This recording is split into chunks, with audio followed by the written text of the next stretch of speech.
Bonjour et bienvenue sur la chaîne, j'espère que tout se passe bien pour vous.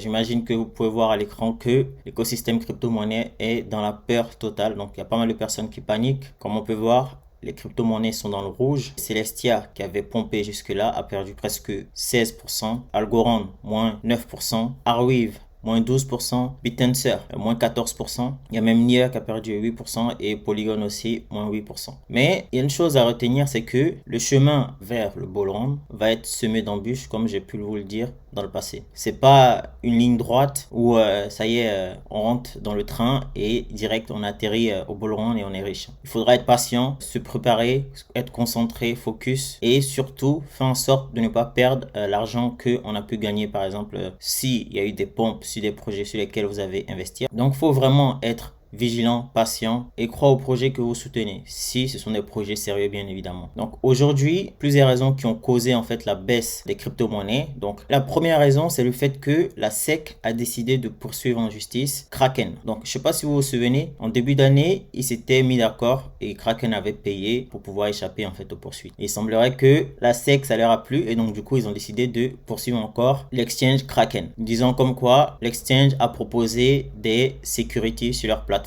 Parmi les projets concernés, on compte Cardano, Axie Infinity, Algorand, Cosmos, Chiliz, Coty, Dash, Filecoin, Flow, ICP, Mana, donc c'est Decentraland, Matic, Nier, Omisego, Sandbox et Solana. Donc voilà tous les projets qui sont concernés dans la plainte de la SEC contre Kraken. Donc si vous détenez ces crypto-monnaies, soyez très prudent et faites très attention. On ne sait pas, il peut y avoir de la volatilité en fait sur ces projets là, mais bon, on sait qu'au final il y a des projets qui sont sérieux et qui sont solides, qui vont tenir jusqu'au prochain bull run et voire même plus longtemps après. Ça vient de tomber également lorsque je faisais la vidéo. Il semblerait que le département de la justice et Binance sont sur le point de trouver un accord. Donc je ne sais pas si vous avez suivi, Binance était poursuivi pour des faits d'accusation graves concernant des fraudes et des conflits d'intérêts, etc. Et le département de la justice américaine demandait 4 milliards de dollars à Binance pour pouvoir régulariser en fait la situation et donc du coup régler et trouver un accord pour que l'affaire soit résolue. Et il semblerait que Binance soit d'accord pour payer ces 4 milliards de dollars. Et donc aujourd'hui, l'annonce vient de tomber comme quoi Binance et le département de la justice se sont mis d'accord pour que Binance paye ces 4 milliards de dollars et que les deux poursuivent des chemins différents après. Donc du coup, je pense que c'est une bonne nouvelle pour Binance. C'est pour ça que vous voyez que l'écosystème crypto-monnaie est en train de repartir petit à petit. On voit que Bitcoin est passé de 36 600 à 37 400 en l'espace de quelques minutes. Donc ça montre que on n'est pas vraiment parti pour un bear market et que on approche petit à petit vers le bull run. En tout cas, j'espère que vous avez profité de la petite baisse pour pouvoir accumuler les monnaies que vous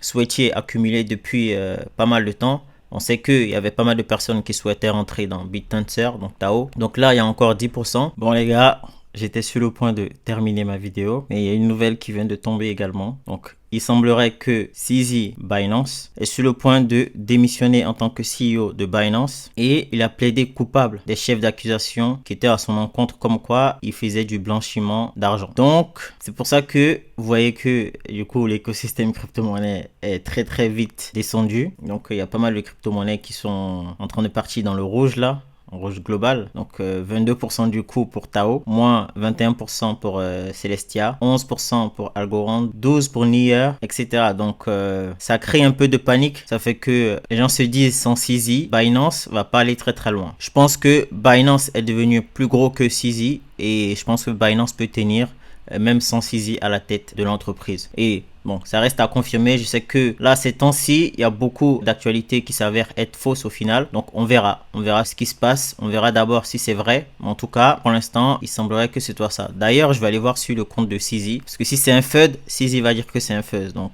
on va voir. Donc, il va mettre son fameux fort là et on verra. Donc, pour l'instant, il n'a pas encore tweeté. On verra bien. Voilà pour la news. Mais en tout cas, s'il y a des monnaies qui vous intéressent, n'hésitez pas à aller faire votre Black Friday. Parce que là, c'est vraiment baisse là pour l'instant. Je vous avais parlé de Celestia. Arweave sur un jour a perdu 15%. Ordi aussi également moins 12%. Phantom moins 10%. Algorand, etc. etc. sont continu. Oasis Network, l'une des pépites crypto sur lesquelles je compte pour le prochain bull run, a perdu 8% aujourd'hui. Donc voilà les gars, on a eu une bonne et une mauvaise nouvelle en même temps. Donc ça crée pas mal de peur dans l'écosystème crypto-monnaie. Mais restez focus, restez concentrés. Au final, on sera toujours gagnant au prochain bull run. Donc si ça vous a plu, n'hésitez pas à liker, à commenter, à partager, mais surtout à vous abonner. Ça apporte de la visibilité à la chaîne. Et sur ce, on se retrouve très prochainement pour d'autres vidéos crypto-monnaie. Ciao!